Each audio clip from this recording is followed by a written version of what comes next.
The alarm bells rang loud across Luna Base. Jake Morrison ran down the metal hallway, his boots making quick sounds on the floor. Other soldiers moved fast around him. Everyone looked scared. Jake reached the command center and saw Captain Lisa Carter staring at a big screen. Her face was white. Next to her stood Sergeant Pete Williams, an old soldier who had fought aliens before. Even Pete looked worried. "What do we have?" Jake asked. Lisa pointed at the screen. Red dots filled the dark space image. Lots of red dots. 300 ships, sir. They came out of nowhere. The computer says they are Draconian. Jake felt his heart stop. Everyone in the galaxy knew about the Draconians. They were 8 feet tall with thick skin like armor. They had sharp teeth and claws. Most scary of all, they had never lost a war. Every planet they visited either gave up right away or got destroyed. "How long do we have?" Jake asked. 2 days, Lisa said. "Maybe less." Pete walked over to them. His old scars looked darker in the red light from the alarm. "I fought 3 different alien races," he said. "The Draconians are not like the others. They do not take prisoners. They do not make deals. They just win." Jake looked at the screen. Again.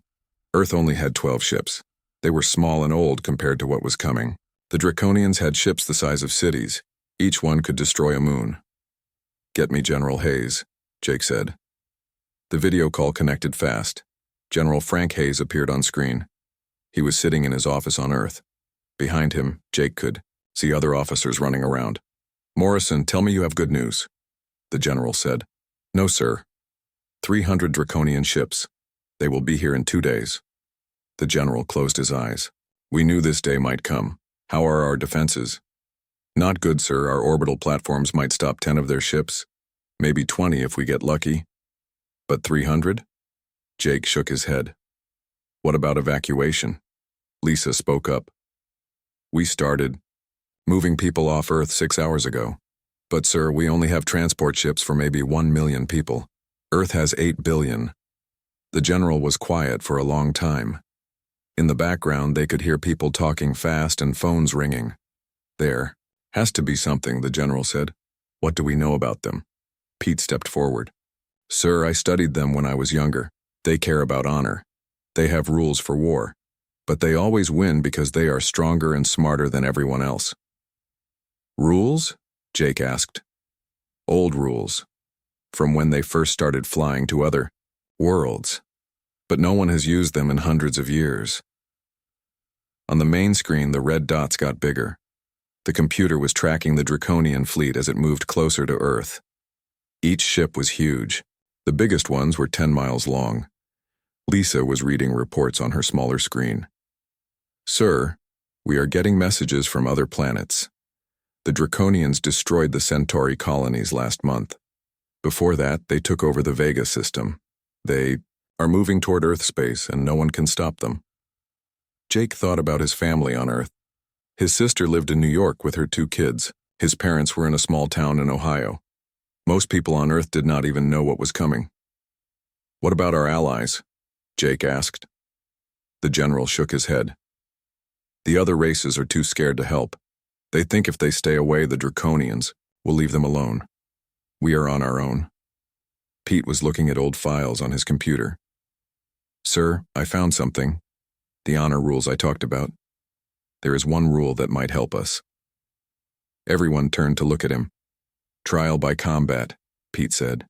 "If someone challenges them to single combat, they have to accept. It is their oldest law." Lisa looked confused. "What does that mean?"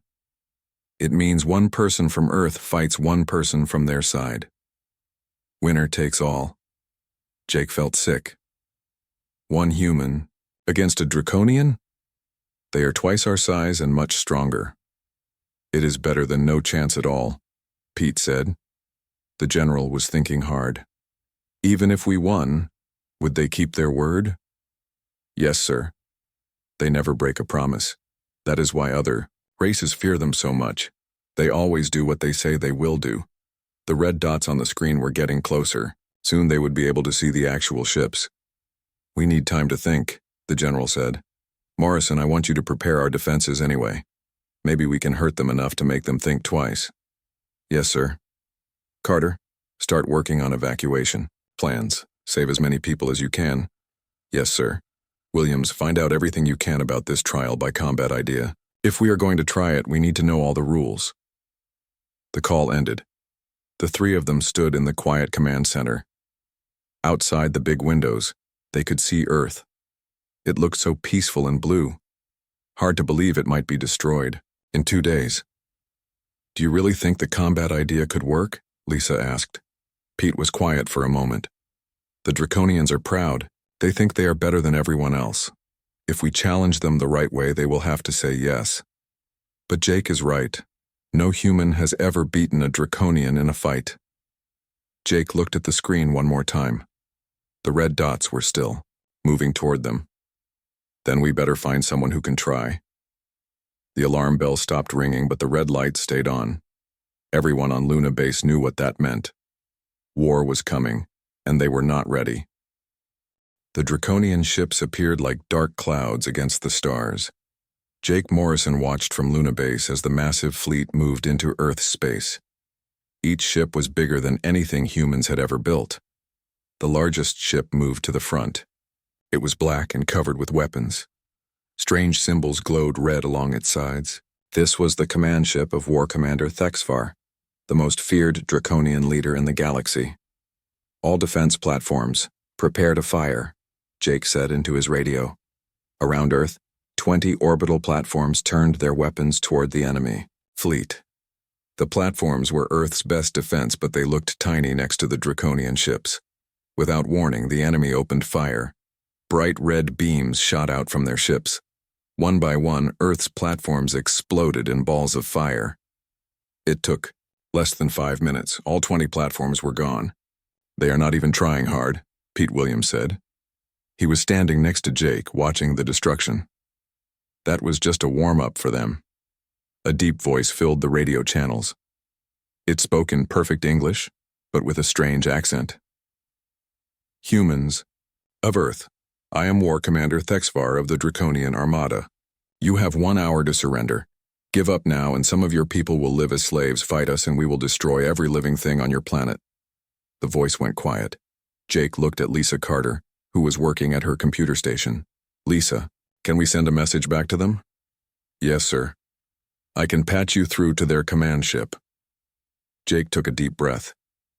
This was the most important moment in human history.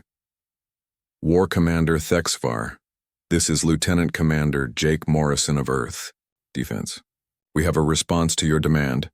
Speak quickly, human, my patience runs short. We invoke the ancient right of trial by combat. Single combat between champions. Winner takes all. The radio went silent for a long time. Jake could almost feel the surprise from the enemy ships. Finally, the Draconian commander spoke again. His voice sounded different now, more interested. You know of the old ways? We do. Will you honor them? Another long pause. Pete whispered to Jake. He has to say yes. It is their most sacred law. Very well, human. I accept your challenge. This is unexpected. No one has invoked trial by combat in over 1,000 years. Lisa was typing fast on her computer. Sir, I am getting messages from all over the galaxy. Everyone is watching this. They cannot believe we just challenged the Draconians. Jake felt sick. What had he done? Now they had to find someone brave enough to fight a Draconian warrior, and strong enough to win. The combat will take place on the asteroid between your moon and planet, Thexfar said. Choose your champion, we will choose ours. The fight begins in 6 hours. The channel went dead. 6 hours? Lisa said. How do we find a champion in 6 hours? Pete was already on his computer looking through military records. We need someone strong, someone fast, someone who knows how to fight. What about our best soldiers? Jake asked. Regular soldiers trained to fight other humans, Pete said. Draconians are different. They are bigger, stronger, and have natural weapons. We need someone who thinks different. Lisa was reading something on her screen. I might have someone. Staff Sergeant Ben Clark. He is stationed at the Marine base in Colorado. What makes him special? Jake asked. Before he joined the army, he was a fighter. Mixed martial arts, he won championships. More important, he never gives up. I have his combat reports here. He once fought off 12 enemy soldiers by himself. Pete was reading over her shoulder. Says here he grew up poor. In Detroit. Learned to fight on the streets before he learned it in the ring. That might help. Jake made the call to Earth. General Hayes appeared on screen again. Behind him, the evacuation was still going on. Ships were taking off from every spaceport. General, we need Ben Clark. Can you get him here fast? The fighter? Why him? Jake explained about the trial by combat. The general's face went white. You want to send one man to fight for the entire planet? It is our only chance, sir. If we fight them ship to ship, we all die. This way, maybe we save everyone. The general was quiet, thinking. I will get Clark. Here. But Jake, what if he loses? Then we are no worse off than before. 2 hours later, a fast ship landed at Luna Base. Ben Clark stepped out. He was not what Jake expected. Ben was average height, maybe 6 feet tall. He had dark hair and calm eyes. He looked strong but not huge. So I hear you want me to save the world, Ben said. His voice was steady. Something like that, Jake said. Do you know what you are facing? Big lizard with teeth and claws. Probably. Twice my size. Probably has armor skin. Ben shrugged. I have fought bigger guys before. Pete showed Ben a video of Draconian warriors. They were massive creatures with thick scales covering their bodies. Their hands ended in sharp claws. Their mouths were full of teeth. They are strong enough to lift a car, Pete explained. Fast, enough to catch a running horse, and they have been fighting wars for hundreds of years. Ben watched the video carefully. Do they have any weak spots? Their eyes, maybe the joints where their arms and legs bend. But getting close enough to hit those spots, that is the problem. Ben nodded. What about rules? Can I use weapons? No weapons, no armor, just hand-to-hand combat. Good. Weapons would just slow me down anyway. Lisa was setting up the broadcast equipment. Sir, every planet in the galaxy wants to watch this fight. This will be the biggest audience in history. Jake looked out the window at the Draconian fleet. The ships had moved. Closer to Earth, they were waiting. Ben, are you sure about this? If you lose... Ben was stretching, getting ready. Commander, I grew up in a place where you had to fight just to survive. I learned that size does not always matter. Neither does strength. What matters is heart. And I have never met anyone with more heart than a human who has nothing left to lose. The transport ship was ready. Ben would fly to the asteroid where the combat would take place. The whole galaxy would watch as one human tried to do the impossible. Ben, Jake said as they walked to the ship. How do you beat someone bigger and stronger than you? Ben smiled for the first time. You make them play your game instead of theirs. Draconians are used to winning with power. But power is not everything. Sometimes being smart is better than being strong. The ship launched toward the asteroid. Jake and his team watched it go. Think he can do it? Lisa asked. Pete was quiet for a moment. If anyone can, it is him. He has something Draconians do, not understand. What is that? He is human. We do not know how to quit. Ben Clark stood on the small asteroid, looking across the open space at his opponent. The Draconian champion was everything the videos had shown and more. The creature stood 9 feet tall with thick black scales covering its body. Red eyes glowed in its massive head. Claws as long as knives extended from its hands. Around them, ships from both fleets watched. Cameras broadcast the fight to every planet in the galaxy. This was the first time in 1,000 years that trial by combat had been used to decide a war. The Draconian spoke in its deep voice. I am Kethmore, battle champion of the Armada. You are brave to face me, little human. I will make your death quick. Ben rolled his shoulders, staying loose. Ben Clark, United States Marine Corps, and I did not come here to die. The fight began. Kethmore charged forward like a bull, claws reaching for Ben's chest. But Ben was not there. He rolled to the side and came up behind the big creature. Ben hit the Draconian in the knee joint, right where Pete had said it might be weak. Kethmore roared and spun around, but Ben was already moving. The human was fast, much faster than the Draconian expected. Ben ducked under a claw swipe and hit the creature in the ribs. For 20 minutes they fought. Ben used his speed and brain to stay away from the Draconian's power. He hit and moved. Hit and moved. Slowly, Kethmore began to slow down. Then Ben made a mistake. He slipped on loose rock and fell. Kethmore grabbed him and lifted him high in the air. "Now you die, human." But Ben did something no Draconian warrior would ever do. Instead of trying to break free, he grabbed Kethmore's arm and used his legs to kick the creature in the throat. It was not a move from any fighting manual. It was pure human desperation.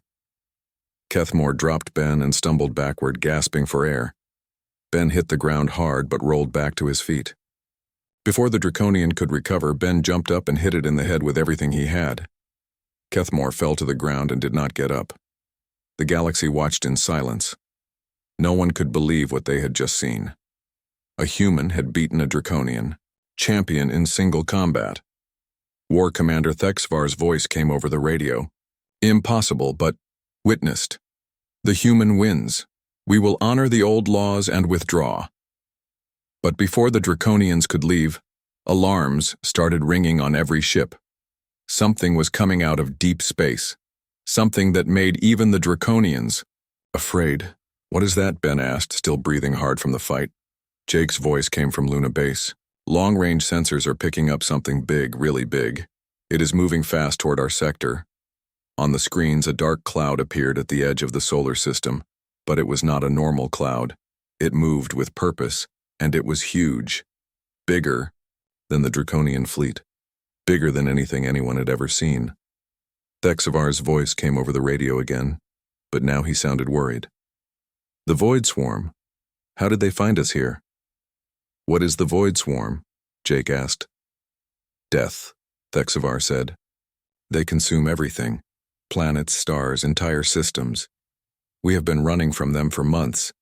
Dr. Amy Foster was Earth's best scientist who studied aliens. She had been watching the fight from her lab. Now she was running tests on the strange readings from the approaching cloud.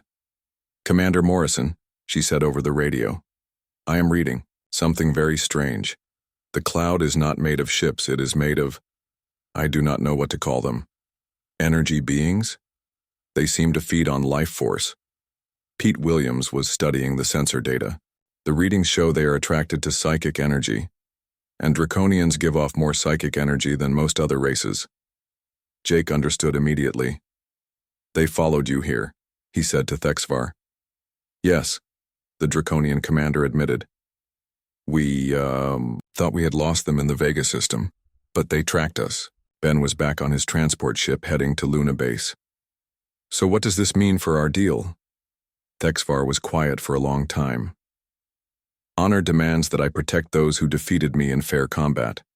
But fighting the swarm means almost certain death for my fleet." Lisa Carter had an idea. "What if we work together? Our planets have something yours does not." "What is that?" "Earth has a very strong magnetic field, and we have learned how to control it. Maybe we can hide your ships from the swarm." Amy Foster was excited. "Yes, the magnetic field might block their ability to sense psychic energy, but your ships would have to land on Earth, or in our oceans." This was a crazy idea. The most feared military force in the galaxy would have to trust humans completely. If Earth betrayed them, the Draconians would be helpless. Thexvar had to make a choice. Trust the species that had just beaten him, or face the Void Swarm alone. "Very well," he said finally. "But I warn you, humans, if this is a trick, my dying fleet will take your planet with us." "It is not a trick," Jake promised. "We fight together or we all die together." The next few hours were crazy. Draconian ships began landing all over Earth. Some landed in the Pacific Ocean. Others found hiding spots in mountain ranges. The biggest ships went to the bottom of the Atlantic Ocean. At the same time, humans and Draconians worked together to prepare for the swarm. Lisa Carter found herself working with a Draconian tactician named Nethra. The alien was smart and knew how to plan battles. "Your species thinks differently than ours," Nethra told Lisa. "We plan every detail. You improvise." "Is that bad?" No. Different. Maybe that is what we need against the swarm. Meanwhile, Pete Williams was teaching human soldiers how to work with Draconian warriors. It was strange seeing the two groups together. Humans looked tiny next to the big aliens, but they shared stories and fighting techniques. Ben Clark was back on Luna Base recovering from his fight. But he was not resting. He was helping plan the defense. The swarm does not use normal tactics, Thexvar explained to the human commanders. They just rush forward and consume everything in their path. Numbers are their only strategy. Amy Foster had been studying everything she could about the swarm. I think I know how to hurt them, but it will require every power source on Earth working together. What do you mean? Jake asked. Earth's magnetic field is like a giant force field around our planet. If we can overload it with energy, we might be able to create a pulse that will disrupt the swarm, but it means using every nuclear reactor, every power plant, every battery on the planet at the same time. Will it work? I do not know. No one has ever tried anything like this before. Ben was looking at the plan. What happens to the Draconian ships if we do this? Amy was quiet. I am not sure. The pulse might affect them too. Thexvar heard this over the radio. We understand the risk. If this plan saves Earth, it is worth trying. The Void Swarm was getting closer. On the screens, they could see individual creatures now. They looked like living shadows, shifting and changing shape as they moved through space. How long do we have? Jake asked. 6 hours, Lisa said. Maybe less. Then we better get ready, Ben said. Because ready or not, they are coming. The Void Swarm hit Earth's outer defenses like a black wave. Thousands of dark creatures poured into the solar system, moving faster than anything the defenders had ever seen. They looked like living shadows with hungry red eyes. Jake Morrison watched from Luna Base as the creatures reached Earth's remaining ships. The first contact was terrible. Human and Draconian weapons shot right through the shadow beings without hurting them. But when the creatures touched the ships, they began to drain all the energy from them. All ships fall back to Earth, Jake commanded. Do not let them touch you. But it was too late for some. 3 human ships and 2 Draconian vessels went, dark as the swarm drained their power. The ships did not explode. They just stopped, floating dead in space. On Earth, Amy Foster was in the main control room with scientists from around the world. They had spent hours connecting every power source on the planet into one giant network. Nuclear power plants in France, solar farms in Australia, wind turbines in America. Everything was linked together. Is the system ready? Jake asked over the radio. As ready as we can make it, Amy said. But I have to warn everyone. When we fire this pulse, every electronic device on Earth will shut down for at least an hour, maybe longer. Lisa Carter was coordinating the defense from her position, with the Draconian tactician Nethra. Together they watched as more shadow creatures poured toward Earth. They are not attacking randomly, Nethra observed. They are trying to surround the planet. Can we stop them? Not with weapons. Your Dr. Foster's plan is our only hope. The Atlantic Ocean. War Commander Thexvar was inside his command ship on the ocean floor. Most of his fleet was hidden underwater or in deep mountain caves. The plan was working so far, the swarm could not sense them. But if Amy's electromagnetic pulse failed, they would all be trapped. Commander Morrison, Thexvar said over the radio. My ships are in position, but if this goes wrong, we will not be able to escape. We know, Jake said. We are all taking the same risk. The swarm was getting closer to Earth. The shadow creatures moved like a living cloud, shifting and flowing around the planet. Some tried to enter the atmosphere, but Earth's magnetic field seemed to confuse them. Ben Clark was at a military base in Colorado, helping to coordinate ground defenses. Even though the creatures were in space, everyone wanted to be ready if they made it to the surface. How are we doing? He asked Pete Williams, who was watching the sensor readings. Not good, Pete said. There are too many of them, and they keep coming. Amy Foster was making final checks on the pulse system. Every power source on Earth showed green on her screen. But she was scared. No one had ever tried anything like this before. Jake, we are ready to fire, she said. But you need to know, This might not work. And if it does work, it might do more than just stop the swarm. What do you mean? The pulse will create a tear in space itself. I do not know what will happen after that. Jake thought about all the people counting on them. Billions of humans on Earth. Hundreds of thousands of Draconians hiding in their ships. The entire galaxy was watching. Do it, he said. Amy took a deep breath and pushed the button. Every power source on Earth fired at the same time. Nuclear reactors pushed beyond their limits. Solar panels overloaded. Wind turbines spun faster than they were designed to go. All that energy flowed into Earth's magnetic field. The planet began to glow. From space, Earth looked like a blue star. The magnetic field, usually invisible, became bright white light that spread out from the planet like wings. The void swarm hit, the expanding wave of energy, and screamed. The sound came through space itself, a horrible noise that hurt to hear. The shadow creatures twisted and writhed as the electromagnetic pulse tore through them. But something else happened that no one expected. The pulse was so powerful that it ripped open space itself. A crack appeared in the air above Earth, showing strange colors that did not have names. What is that? Lisa asked, staring at the tear in reality. A dimensional rift, Amy said, her voice full of wonder and fear. We broke through to another dimension. The void swarm was being pulled toward the rift. The shadow creatures fought against it, but the pull was too strong. One by one, they disappeared into the crack in space. But the rift was pulling in more than just the swarm. Commander, Nethra shouted over the radio. Our ships are being pulled toward the rift too.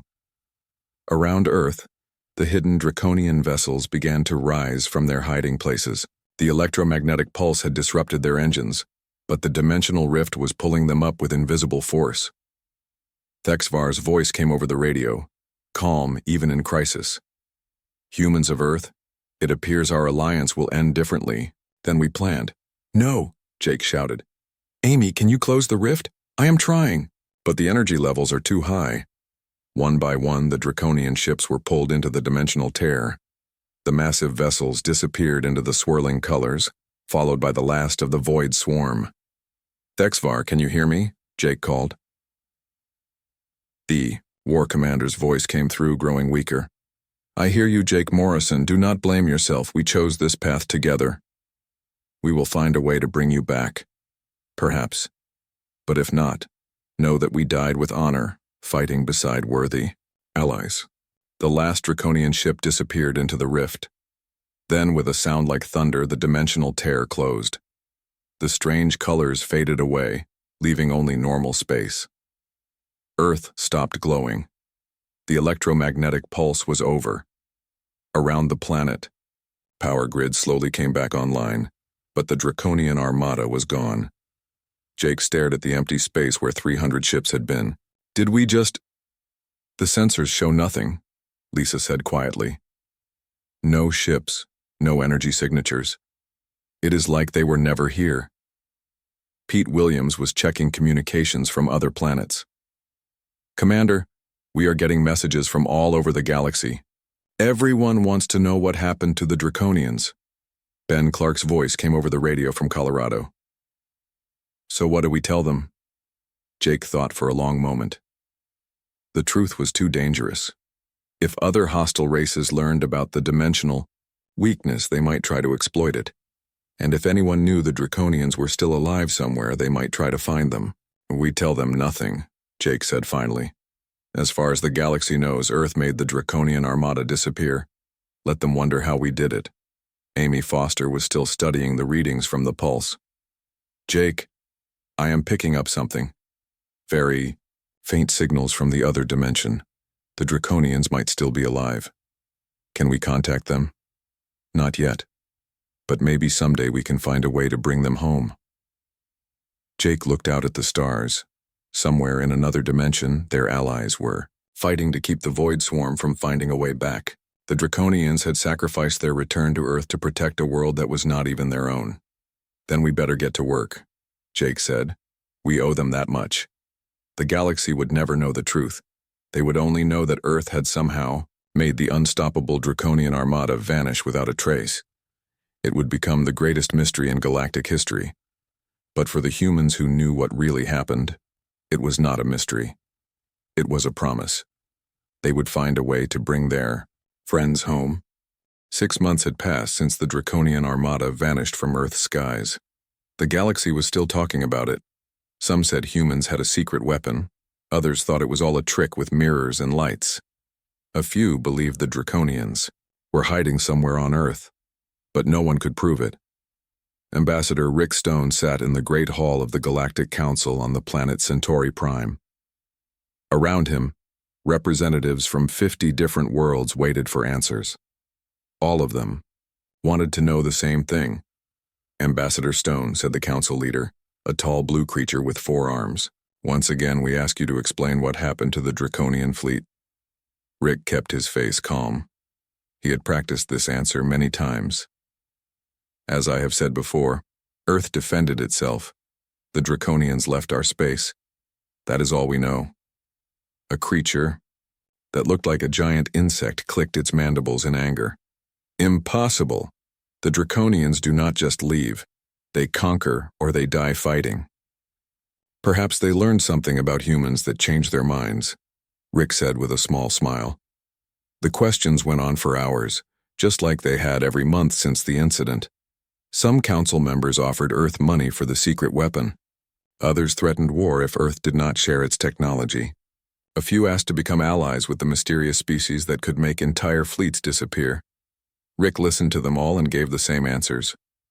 Earth had no special weapons. Earth had no secret technology. Earth was just a small planet, trying to get along with its neighbors. Back on Earth, the real work was happening in secret facilities around the world. In a hidden laboratory under the mountains of Colorado, Dr. Amy Foster studied readings from the dimensional rift. Her hair was grayer now from months of stress, but her eyes were bright with determination. Any progress? Asked Jake Morrison, who was now Admiral Morrison after his promotion. Some, Amy said, pointing to her screens.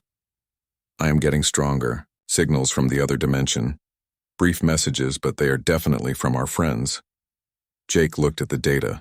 Most of it was just numbers and symbols, but some parts were in English. Status reports, casualty counts, requests for supplies that Earth could not send. They are still fighting, Jake said. Yes, the good news is they are winning.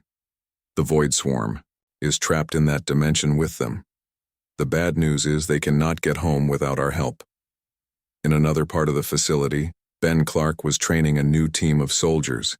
These men and women would never fight normal enemies. They were preparing for something much stranger. Dimensional warfare. Remember, Ben told his students, everything we know about fighting comes from this dimension. Over there, the rules might be different. Gravity might work backwards. Time might move sideways. The only thing you can count on is your training and your team. One of the students raised her hand. Sergeant Clark, what are the Draconians like to work with? Ben smiled, remembering his brief time with the alien warriors. Tough, honorable. Once they trust you, they will die for you. And right now, they are dying for us. We owe them everything. Meanwhile, Pete Williams was in his own office reading reports from dimensional monitoring stations around the world. These stations watched for any sign that the rift might open. Again, so far everything was quiet. Pete, came Lisa Carter's voice over the intercom. Can you come to Lab 7? We have something. Pete walked down the long hallway to where Lisa worked. She was now the head of Earth's Dimensional Research Division, the most secret organization on the planet. What do you have? Pete asked. Lisa pointed to a machine that hummed with energy. We have been working on a way to send small objects to the other dimension. Yesterday we succeeded. She showed him a video of a metal ball disappearing into thin air, then reappearing a few seconds later. It worked? Better than worked. Look at this. The metal ball had writing scratched into its surface, draconian symbols that spelled out, received, and thank you. They got our message, Pete said, amazed, and they sent one back. Pete, if we can send small objects, maybe we can eventually send larger ones. Maybe even people. Or bring people back. Exactly. Their work was interrupted by an alarm. Both of them ran to the main control room where Amy Foster was staring at her screens with excitement. "What is it?" Lisa asked.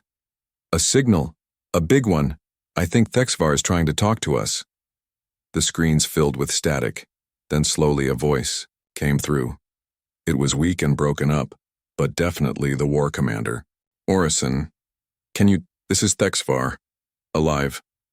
Need to tell you." Jake's voice came over the facility's speakers. "Patch me through from Luna Base." "Thexvar, this is Jake Morrison. We can barely hear you. Are you all right?" "Most of my fleet survives.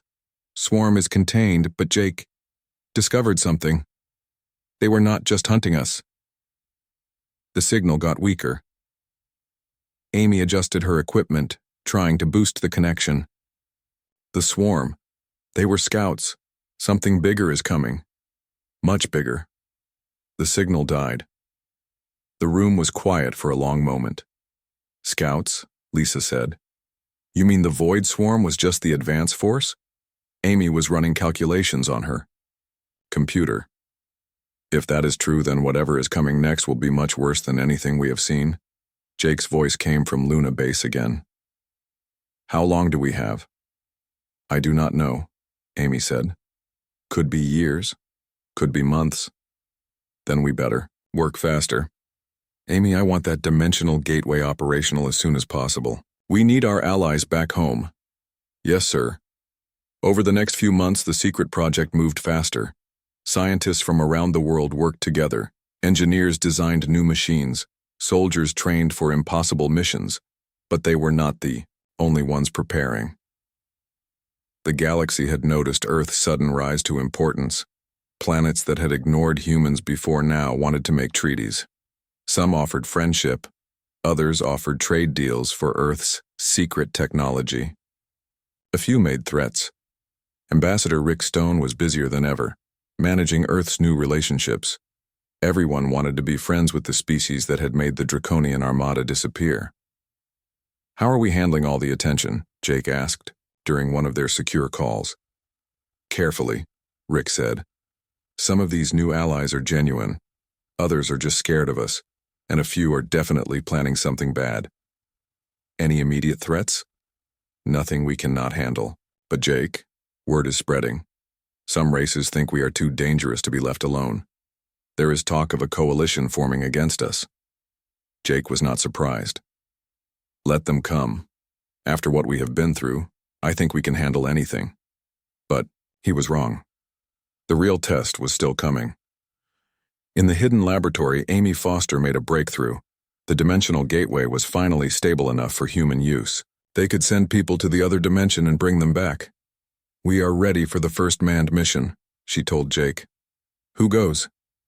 Ben Clark stepped forward. "I do.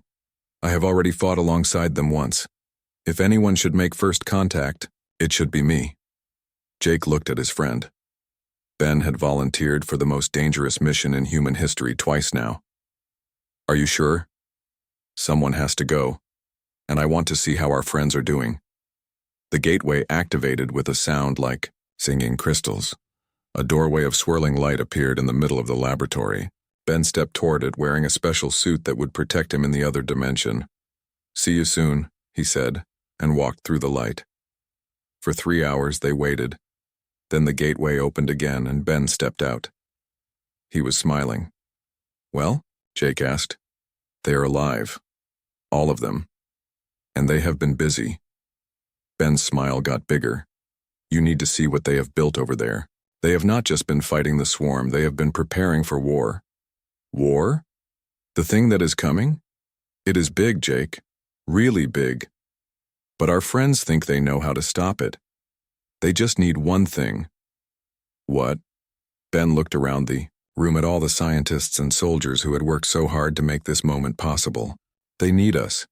The adventure was far from over. Earth had saved the galaxy once by making the Draconian Armada disappear. Now, humans and Draconians would have to work together again to save everything from something even worse. But that is a story for another day. For now, it was enough to know that somewhere in another dimension, Warriors from two different worlds stood together against the darkness, proving that the strongest force in the universe was not weapons or technology, was friendship.